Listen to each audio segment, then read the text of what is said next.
Details of anterior choroidal artery systems, and I'm going to concentrate more on the posterior choroidal system. However, as you know, anterior choroidal, posterior choroidal, all these diencephalic, mesencephalic branches are balanced systems. So I'm going to go through briefly with the anterior choroidal, and then we'll talk about mostly posterior choroidal artery systems.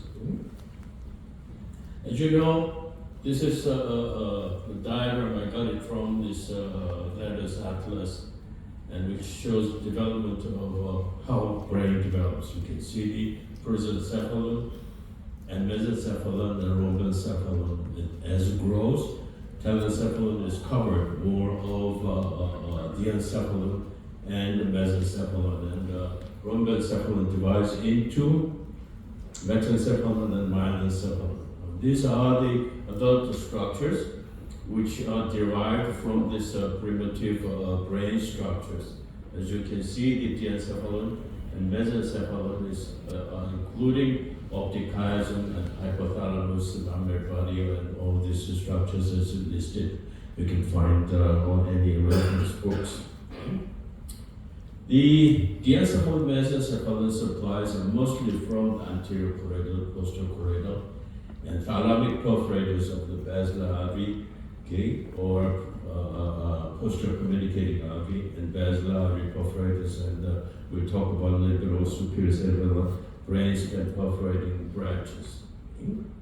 In earlier stage, I showed you these pictures previously already. The primitive internal choroidal artery divides into rostral, a cranial division, to caudal division.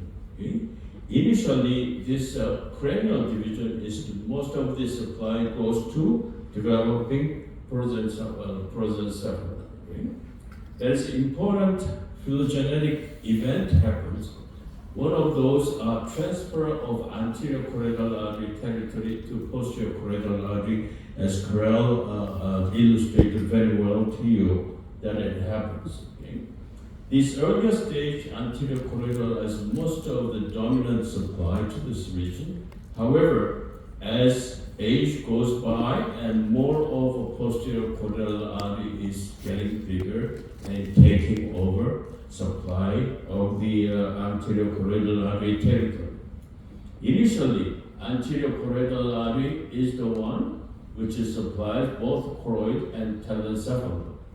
However, this is well illustrated in pairs. Both this Carell showed you this diagram already.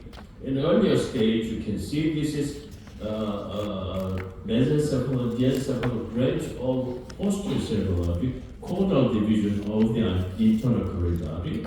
Anterior choroidal artery is the one dominant artery, which is the one which going to telencephalon as well as diencephalon supply. However, diencephalon mesencephalic branch of this posterior cerebral artery, which is becoming posterior cerebral eventually, caudal division of the internal choroidal artery. This branch is getting bigger, and anastomosis between this mesencephalon diencephalon branch to the anterior choroidal artery happens. Okay? This is anastomosis occurs, and this branch is eventually taking over all telencephalic, most of the telencephalic and choroidal supply. Okay? This is called telencephalic final, which is anterior choroidal artery is mostly shrinking down. All the telencephalic cortical supply is taken over by posterior cerebral artery and posterior choroidal artery. This is a posterior medial choroidal artery is now taking over more of anterior cerebral artery, choroidal artery supply. So-called limbic system is disconnecting eventually, and medial posterior choroidal artery is supplying, and then medial lateral posterior choroidal artery is also supplying to the choroidal plexus in the lateral ventricle. This is specific angiogram of anterior choroidal artery. Patient had occlusion of this internal choroidal artery. You can see the anterior choroidal artery is so-called choroidal point, and there is a small perforating branches going to the basal ganglia and and the thalamus going eventually going to the choroid plexus. There's additional supply going to medial temporal lobe. Okay, so there's two branches are divided. The anterior choroidal is divided into two branches. One is cranial, one is caudal division. Cranial division is supplying mesencephalon, piriform cortex of the temporal lobe, and caudal division is mostly supplying the larva geniculate, hippocampus, internal capsule, especially posterior limb of the internal capsule. Okay, and some of the brainstem can be supplied by anterior choroidal artery. So it is important structure. You can see on CTA, anterior choroidal course is going around brainstem and reaching temporal horn and going to the rest of the larval ventricular supplies. This is specific angiogram of one of the case which show illustrating well cranial portion which is supplying this medial portion of the temporal lobe. Right? This is the rest of this anterior choroidal artery more distally going into ventricular system and supplying the choroid. Okay? These are 3D images show illustrating well the course of anterior choroidal artery. You can see it pretty well here. Okay, anterior choroidal artery is going. And there is some detailed supply of the injector specimen, which is made by this Professor George Sullivan when he was at Marseille. He was in Marseille now, yeah. And he showed overlapping dissected specimen overlapping with the vascular systems. Okay, so according to his illustration, this midbrain level. Anterior choroidal artery supply is going from the middle level, midbrain level, and basal system level. Okay, and then if you go higher, thalamic level, posterior thalamus, a portion of posterior thalamus is supplied, and atrial level, you can see the choroid plexus is supplied by the anterior choroidal artery. As Carell and Alan mentioned, there is cases of incomplete transfer of anterior choroidal system to posterior choroidal artery system, okay? Posterior cerebral artery system. This is one of the cases. You can see aneurysm at the posterior communicating posterior cerebral artery origin. You can see the posterior cerebral artery. This is second branch, which is supplying anterior choroidal territory as well as a telencephalic. This is a more inferior posterior temporal region is supplied by this anterior choroidal artery. Okay, so remember, so-called duplicated posterior cerebral artery is a wrong terminology. Okay, it's an incomplete transfer of anterior choroidal to this posterior cerebral artery territory. This is a 3D images again, showing you a good illustration of two separate branches. This is another case. You can see posterior cerebral artery is here. This is anterior choroidal artery is supplying the calcaneal territory. Another case, you can see the stump of the posterior communicating artery origin. This is most of the posterior cerebral artery territory supplied by this anterior choroidal artery. Okay? Right? This is another case which shows anterior choroidal artery is supplying most of inferior temporal and posterior temporal region by this large anterior choroidal artery system. I looked at it a couple of years ago. This dominant anterior choroidal artery, we had collected 25 cases. Among those, okay, the territories that supplied temporal lobe alone was a 10. Calcarine is one case. Temporal lobe and calcarine was 11 cases. This is most of the cases. More parietal and parietal calcarine branches are there. Okay, so remember there is an incomplete transfer of anterior choroidal territory to posterior cerebral artery territory. This is just to illustrate, as Alan demonstrated well, this common origin of anterior choroidal and posterior cerebral, posterior communicating artery. This is anterior thalamoperforated branches coming up from there.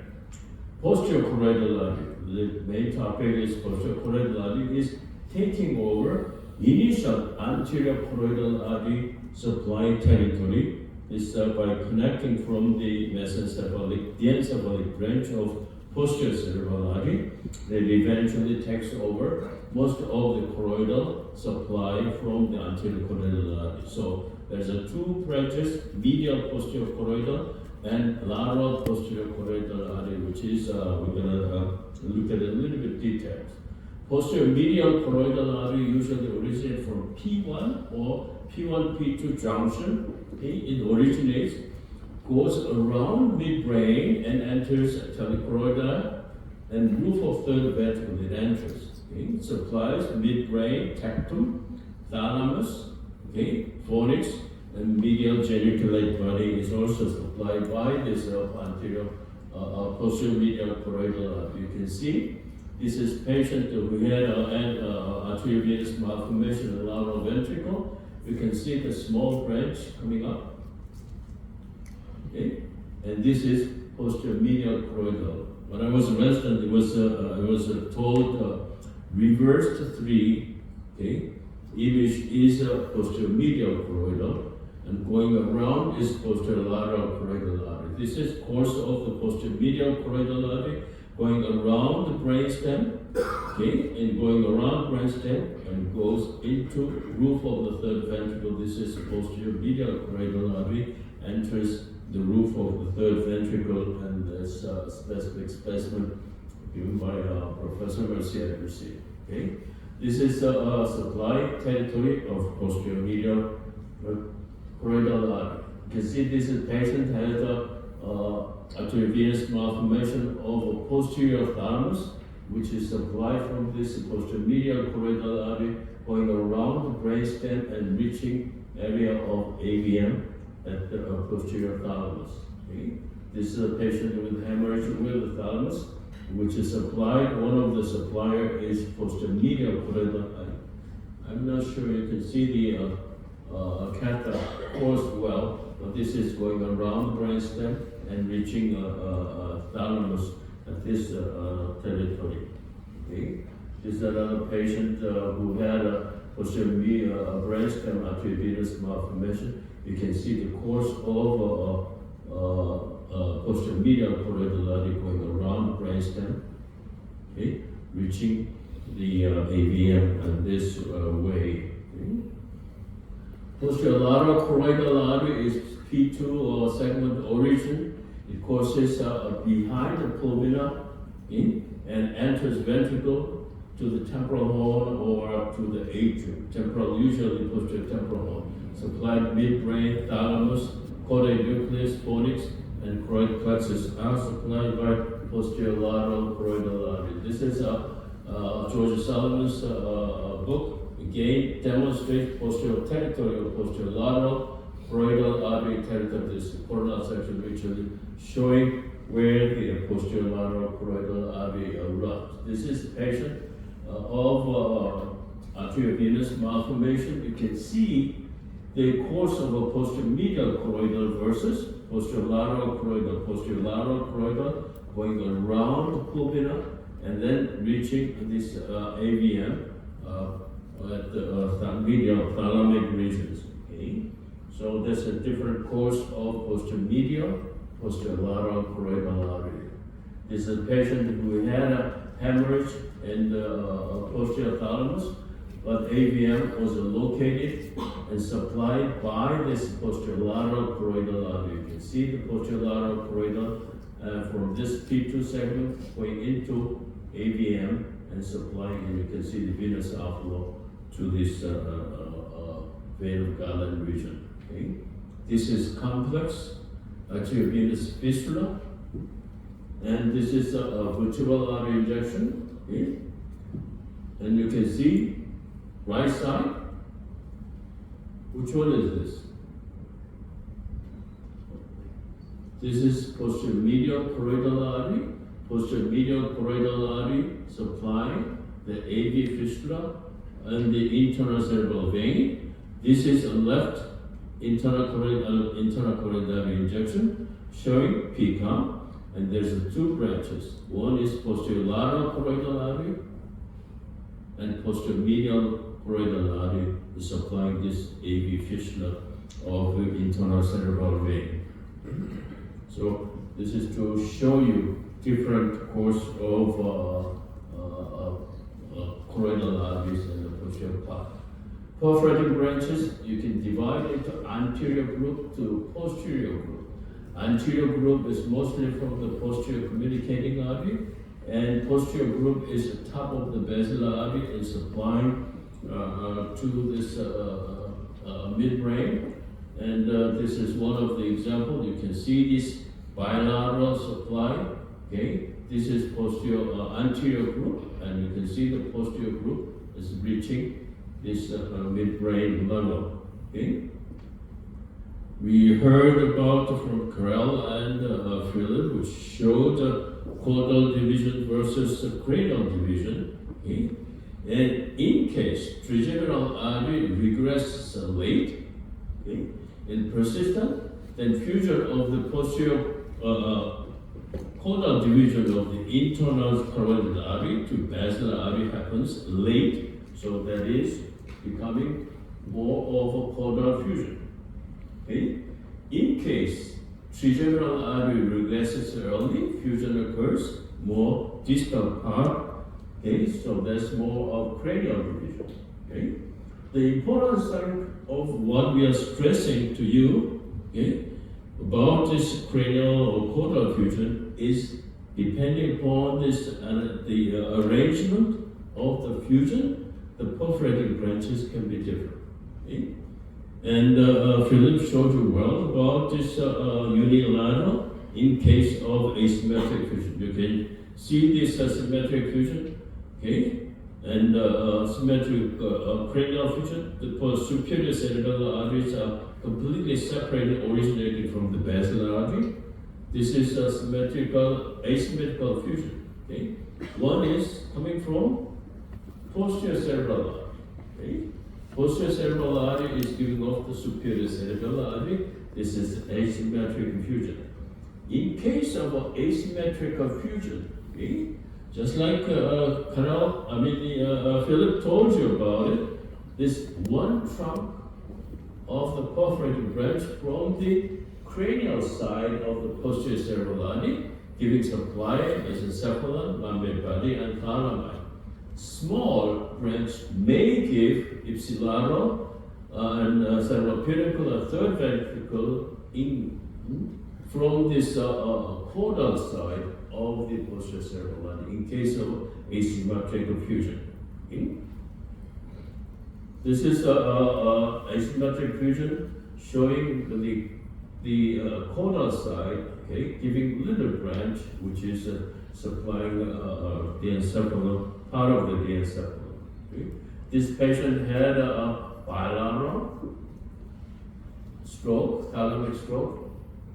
Without looking at the angiogram, you can predict this patient going to have asymmetrical fusion because one branch, okay, so-called artery of proportion, will supply bilateral thalamus. Okay, and one other thing I'd like to talk to you about is anastomosis. Okay. This patient had a dissecting aneurysm of posterior cerebral artery. When we went to treat this patient, the posterior cerebral artery distal branch was occluded. However, patient did not have any concurrent territory infarct. And when we did the angiogram, this illustrates there is a persistence of anterior caudal artery to posterior cerebral artery, posterior choroidal artery anastomosis, which then fills posterior cerebral artery branches. Okay? This is the one. Okay? Philip illustrated well. This is the posterior cerebral artery, anterior choroidal artery to posterior lateral choroidal artery anastomosis. This eventually filling distal branches of posterior cerebral artery. So there are anastomosis can occur from anterior choroidal to posterior choroidal artery systems also. Okay? There are also a lot of perforating branches from the brainstem to pons and medulla. There are branches can come from on each side of the basilar artery. Okay? So when you see this is an illustration of so many perforating branches what Philip made many years ago. Okay, and this is a 3D rotation of these multiple perforating branches from the basilar artery. Okay? But as Philip mentioned to you, perforating branches are on each side separate. Does not have anastomosis between the perforated branches on each side of that the basilar artery. Okay? This is one of the patients who had the dissecting aneurysm of the posterior cerebral artery, which presented with ipsilateral midbrain infarct this way, and patient came back when we recovered some degree, and then when we did the angiogram, the dissecting aneurysm was completely occluded except a little bit of remaining. This one we had to close it with a course without any serious consequences. Okay? This is one example of midbrain arteriovenous malformation supplied by these perforating branches coming from the posterior cerebral artery, and this is enlarged perforating branches supplying this nidus of AVM in the left side of the midbrain. Okay? Brainstem infarct is also always, unless you have a bilateral perforating branch infarct, usually unilateral, as you can see. Okay? And unilateral infarcts are always due to the occlusion of one side of the perforating branches. However, this patient had small tiny infarcts, but because of the severe stenosis, patient had bilateral perforating branches were closed at this time. Okay? And you can see this patient had a dissection of the right vertebral artery and developed a lateral medullary infarct on this side.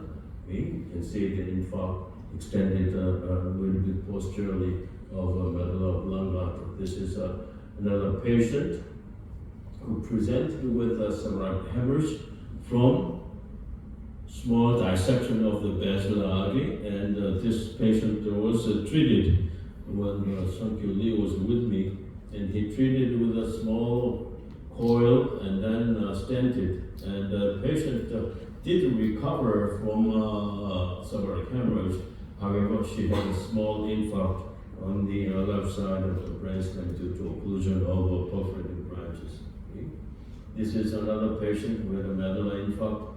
You can see this patient did have occlusion of the pica occlusion caused. Okay? And as you can see, this pica is originating more distally, so it can give perforated branches and giving infarct in medulla like this way. Okay?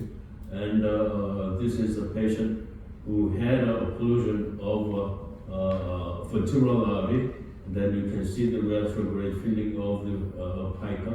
However, patient did have an infarct in medulla due to perforating branches coming from the proximal part of the vessel, proximal to the origin of the pica itself. Okay? And this is an interesting case. You can see the patient had a sudden double vision 2 months ago, and the patient did have a right sixth-nerve palsy, but you can see the small tiny infarct. Okay? And you can see the infarct at the nucleus of sixth nerve. Okay? This is a summary of deep branches of Diencephalic and Mesencephalic. Okay? There is branches coming from, you can see these anterior and posterior perforating branches. Anterior choroidal artery is deep giving branches. Okay?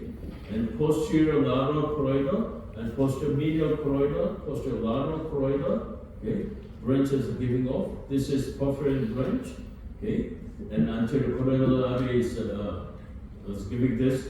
There is another branch which coming from anterior cerebral artery, okay, the very medial anterior cerebral artery branches giving off the so-called phonics choroidal perforating branches, which may have anastomosis with the distal posterior pericallosal artery branches as well. So this is more of a deeper. He put it on his first volume. Volume 657 is the diagram which is seen in his first volume. Okay? These are the branches. Okay? And This is some tough anatomy, and maybe we can discuss this case one of its workshops. Okay? Any questions?